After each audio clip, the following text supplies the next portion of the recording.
and Canada to do more to stop migrants crossing their borders and into America, and to stem the flow of illegal drugs, including fentanyl, that's flooding into the US. The president will be implementing tomorrow a 25% tariffs on Mexico, 25% tariffs on Canada, and a 10% tariff on China for the illegal fentanyl that they have sourced and allowed to distribute into our country. Hundreds of billions of dollars worth of imports are trucked from Mexico and Canada into America and the other way around. They are each other's biggest trading partners by far. For instance, 90% of the avocados sold in America come from Mexico. Charging a 25% tax on each fruit that crosses the border will hurt Mexican exporters, but it also risks increasing prices for American consumers. Canada's biggest export to America is oil.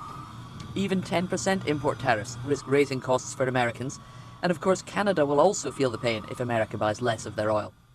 The Prime Minister says he's ready to respond. If the President does choose to implement any tariffs against Canada, we're ready with a response.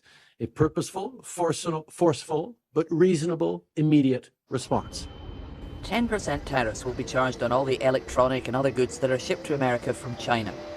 Donald Trump says he wants China to stop fentanyl being exported to America, but of course it doesn't hurt to also punish one of your biggest global competitors.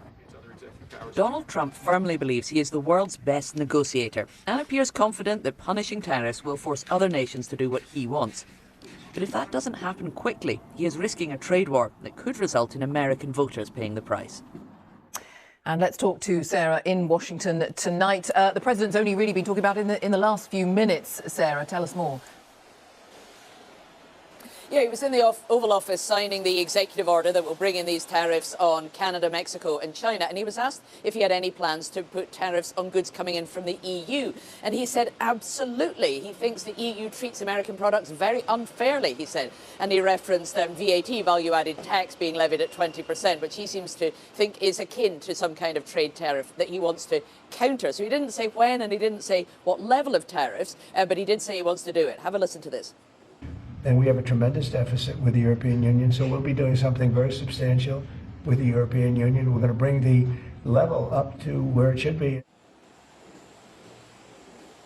Now, the level of tariffs he's talking about, 25% against Mexico and Canada, 10% on China, these are huge. This is not the normal level at which countries tend to operate when they're doing these trade negotiations. And of course, it's actually about Donald Trump trying to enforce an entirely different policy on the border with these countries asking for their cooperation. So this is something pretty new, and it could be risky. I mean, he said whilst he was in the Oval Office there that there is a chance that the costs will be passed on to consumers. And he knows that if anything he did was to increase prices in America, put inflation up, that would be very, very dangerous for his popularity. So I wonder if he's trying to make a case that this will be done very quickly. If he gets what he wants from Canada, Mexico and China, then these tariffs won't have to be in place for very long and he won't risk putting the costs up for American consumers.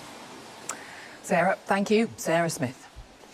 Well, many Chinese businesses were certain that tariffs like this were on their way and have been taking preemptive action.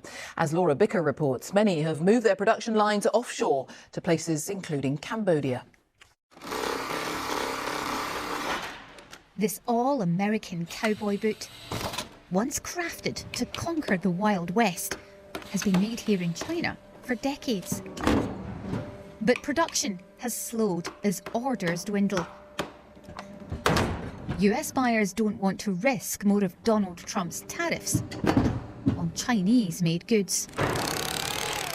Mr. Peng says 100 different skills are needed to make each shoe. That's why he doesn't want to move the workshop out of China. In the end, it is the workers at the bottom who suffer. With higher tariffs, we have higher costs.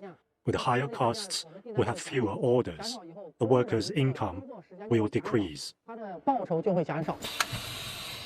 These are the victims at the centre of Mr. Trump's trade war. A skilled workforce that know no other job.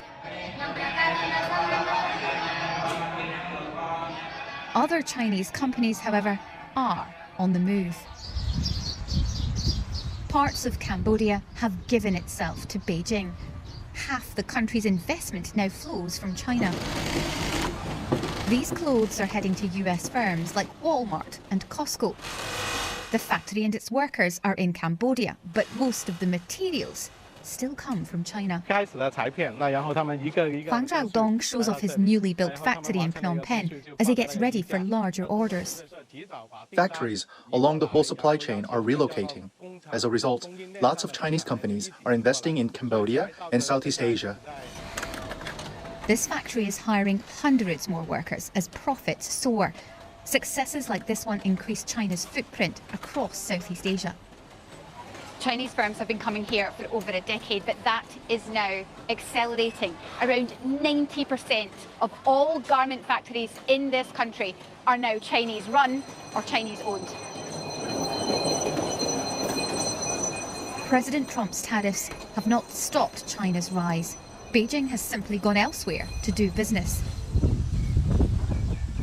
US-bound crates now ship from Cambodia as China navigates its way through this trade war. It may be losing some money in this battle, but it is gaining power and influence. Laura Bicker, BBC News, Phnom Penh.